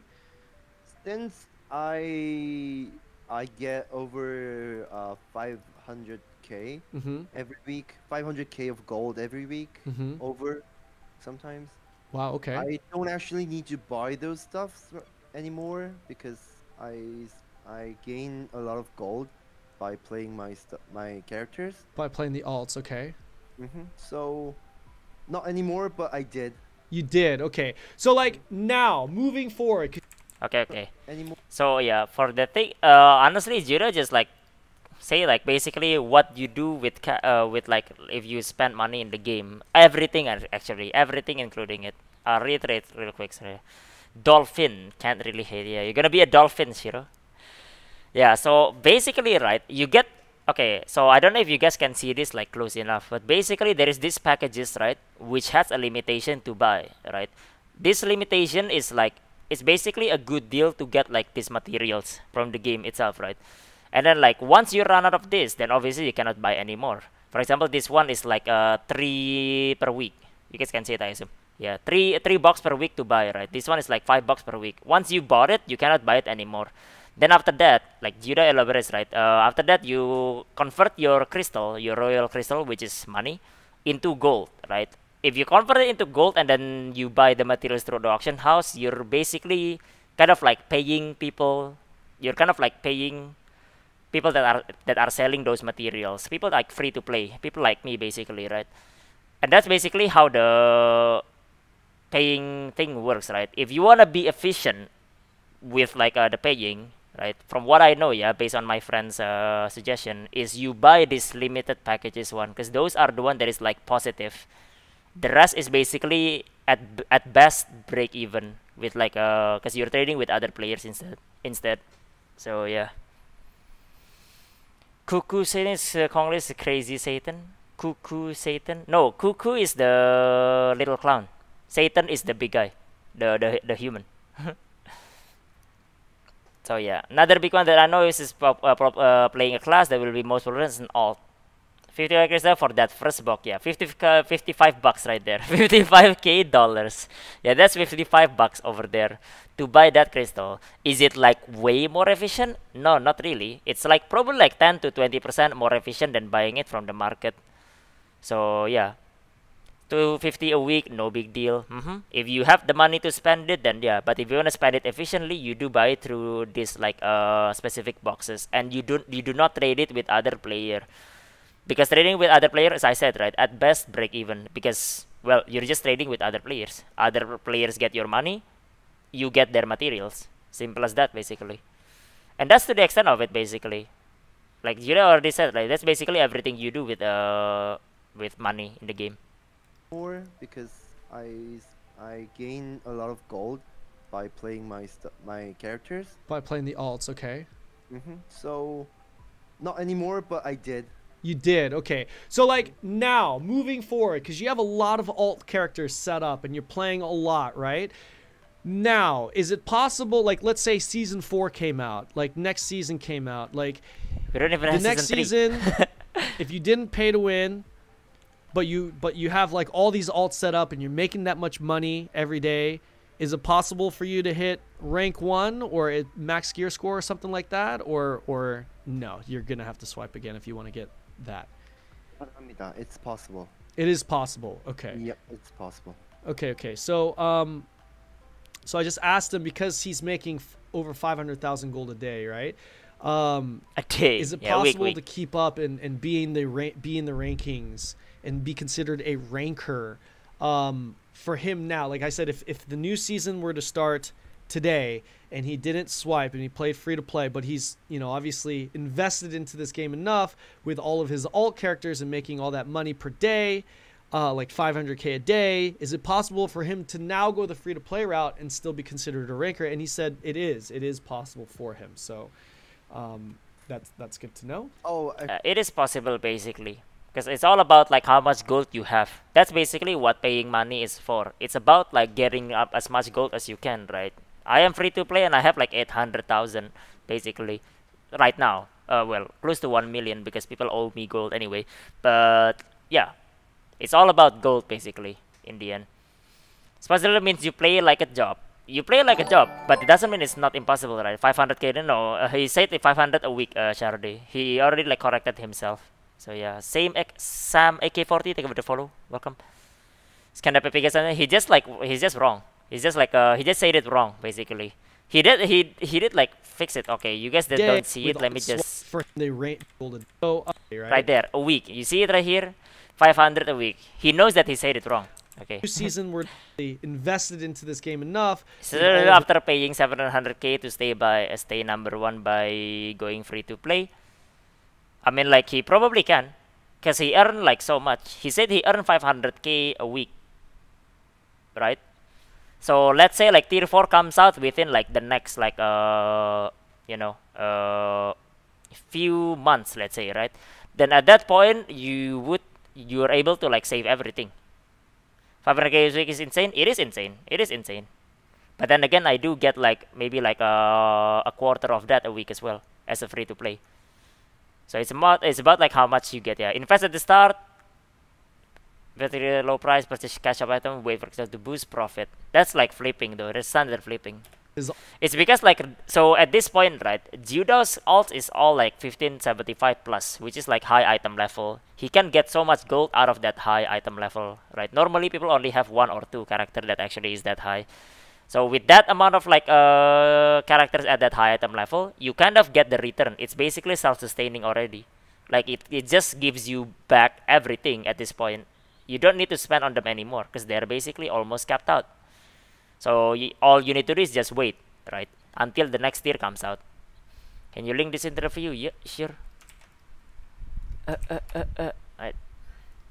All characters and making all that money per day, like 500k a day. Is it possible for him to now go the free-to-play route and still be considered a ranker? And I think we passed this already. To be honest, that was all the questions that I had. This in itself is going to be the end of the first video. So guys, if you guys did like the video, please like and subscribe.